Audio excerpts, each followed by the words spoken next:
Sebagai jurnalis, setiap hari saya berurusan dengan peristiwa. Dan setelah bertahun-tahun menjalani profesi ini, ada satu isu yang saya bahkan sempat frustasi untuk menemukan titik akhirnya. Terorisme. Isu ini pernah membuat saya pesimis kenapa hal-hal buruk terus-menerus berulang. Padahal kita bisa mempelajari dan meraba apa yang terjadi jika kita bergerak dan bertindak.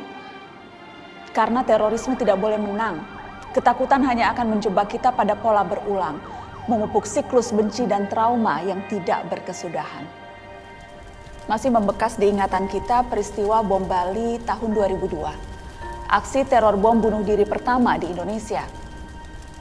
Saya bertemu dengan Joko Triharmanto alias Jack Harun. Ia adalah perakit bom Bali 1, peristiwa keji yang menjadi rantai awal aksi teror yang mengatasnamakan agama.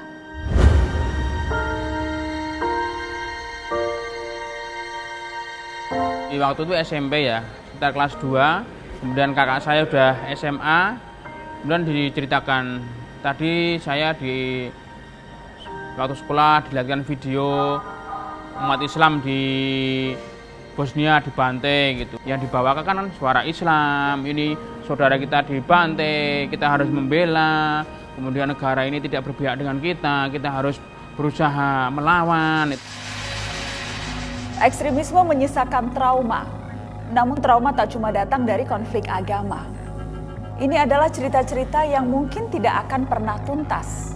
Rasa trauma dan sakit yang membekas, tentang perjuangan mereka yang kita sebut para penyintas.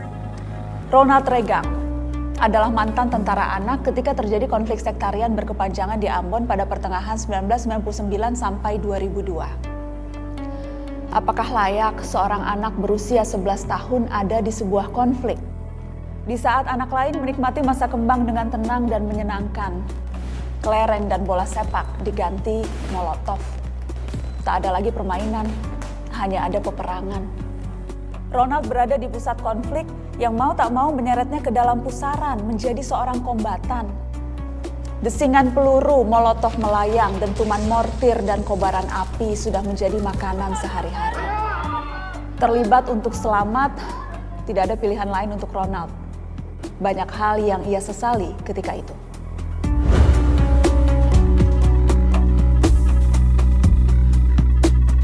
Saya menjadi pelaku sejarah kekerasan zaman itu. Saya kehilangan masa muda saya. Tidak ada seperti anak-anak yang seusia saya umur 10 tahun harus dengan orang tua dan kawan-kawannya bermain menikmati di masa berkembangnya. Trauma, depresi, dan segala gangguan mental lainnya tidak hanya datang dari konflik besar berkepanjangan tentang ideologi dan keyakinan. Mereka bisa datang kapan saja, bahkan di tempat dan waktu yang sama sekali kita tidak sadari hal itu bisa tetap terjadi. Dari data Komnas Perempuan tahun 2019, terdapat 400.000 lebih kasus kekerasan kepada perempuan, termasuk kekerasan seksual. Mari kita lihat Lusti Romana, seorang perempuan asal Medan yang berjuang memulihkan dirinya dari kekerasan seksual. Lusti pernah mengalami itu bahkan di tempat yang tidak pernah ia duga.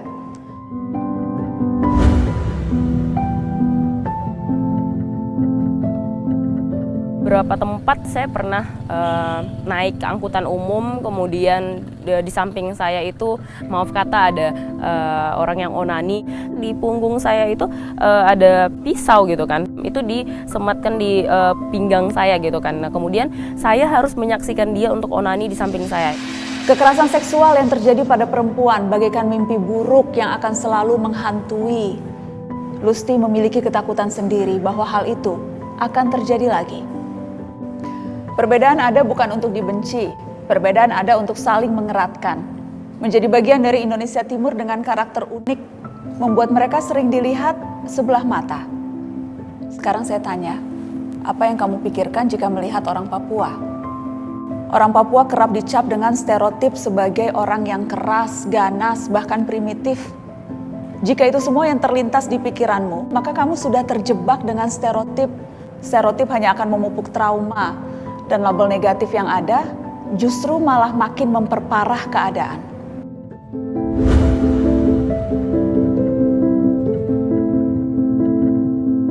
Bahwa bahwa kita orang Papua tidak selalu dicap dengan nakal, keras, ganas, dan juga bodoh, tapi kita pun bisa berkreasi menghasilkan suatu prestasi itu sendiri.